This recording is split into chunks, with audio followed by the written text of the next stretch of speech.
அருள்மிகு சிவலோக தியாகர் திருக்கோவில் மயிலாடுதுறை மாவட்டம் ஆச்சாள்புரம் என்னுமிடத்தில் சிவலோக தியாக சேகர் திருக்கோவில் அமைந்துள்ளது. சிவனின் தேவார பாடல் பெற்ற 276 சிவாலயங்களில் இது 5வது தேவார தலமாகும். சுமார் 1300 ஆண்டுகளுக்கு முன்பு வேதநெறி தழைத்தோங்கவும் சைவத்துறை விளக்கம் பெறவும் திருஞான சம்பந்தர் அவதரித்த தலம் சீர்காழி. அதேபோல் தனது திருமணத்திற்கு வந்திருந்தவர்கள் அனைவருடன் தானும் சிவஜோதியில் கலந்த தலம் ஆச்சாள்புரம். இவரை உடலால் சிறியவர் உணர்வால் பெரியவர் என சேக்கிழார் போற்றுகிறார். சிவலோக தியாகர் சுயம்பு மூர்த்தியாக அருள்பாலிக்கிறார். சிவலோக தியாக சேகர் ஆலயம் கிழக்கு நோக்கி 5 நிலைகளை உடைய ராஜகோபுரத்துடன் காட்சியளிக்கிறது. ஆலயத்தின் 11 தீர்த்தங்களில் ஒன்றான பஞ்சாட்சர தீர்த்தம் கோவிலுக்கு எதிரில் உள்ளது. ராஜகோபுரத்தின் வாயிலாக உள்ளே நுழைந்தவுடன் கவசமிட்ட கொடிமரம் மற்றும் நந்தி மண்டபமும் அடுத்து 100 மண்டபமும் அமைந்துள்ளன. 100 மண்டபத்தில் திருஞான சம்பந்தர் அவர் மனைவி ஸ்தோத்திர பூரணாம்பிகையுடன் மணக்கோலத்தில் தனி சந்நிதியில் காட்சியளிக்கிறார். அதையடுத்து கிழக்கு நோக்கிய சிவலோக தியாக சேகர் சந்நிதி உள்ளது. சுவாமி கருவறை கோஷ்டமூர்த்தங்களாக விநாயகர், வேலைப்பாடமைந்த தட்சிணாமூர்த்தி, லிங்கோத்பவர், பிரம்மா, துர்க்கை உள்ளனர். சுவாமி சந்நிதி வாயிலில் மேற்புறம் வண்ணச் சுதையில் சம்பந்தர் ஐக்கியமான காட்சி உள்ளது. அதையடுத்து ஸ்ரீ மகாலட்சுமி சந்நிதியும் கருவறை மேற்கு சுற்று பிரகாரத்தில் உள்ளன. இறைவி திருவெண்ணீற்று உமையம்மை சந்நிதி தனி கோவிலாக மேற்கு வெளிப்பிரகாரத்தில் மதில் சூழ்ந்த தனி வாயிலுடன் ஒரு சுற்று பிரகாரத்துடன் அமைந்துள்ளது.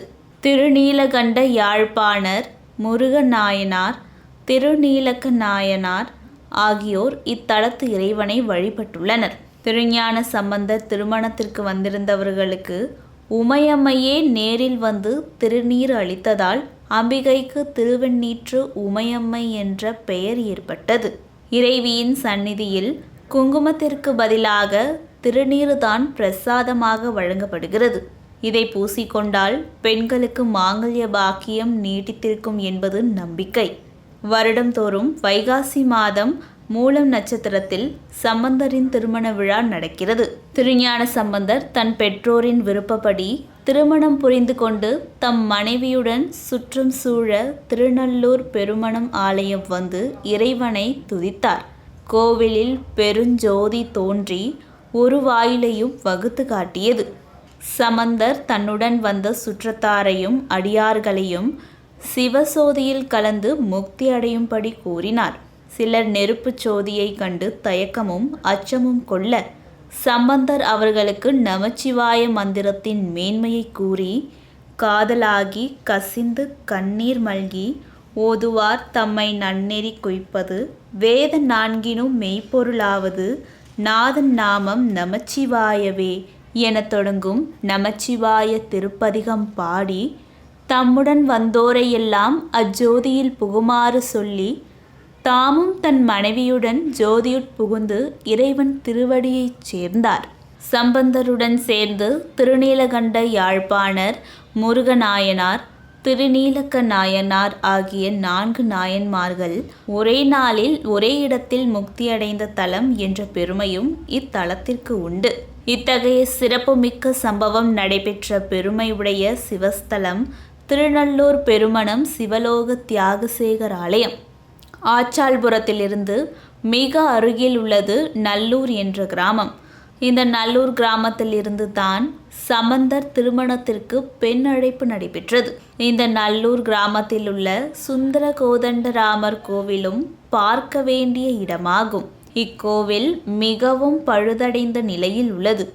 ஜாதக தோஷங்களால் திருமண தடை ஏற்படுபவர்களுக்கு இந்த சுதந்திர கோதண்டராமர் சந்நிதியில் நெய் தீபம் ஏற்றி புனர்வசு நட்சத்திரத்தில் திருமஞ்சனம் செய்வித்தால் தடைகள் நீங்கி நல்ல வரனமைந்து நல்வாழ்க்கை அமையும் என்பது நம்பிக்கை.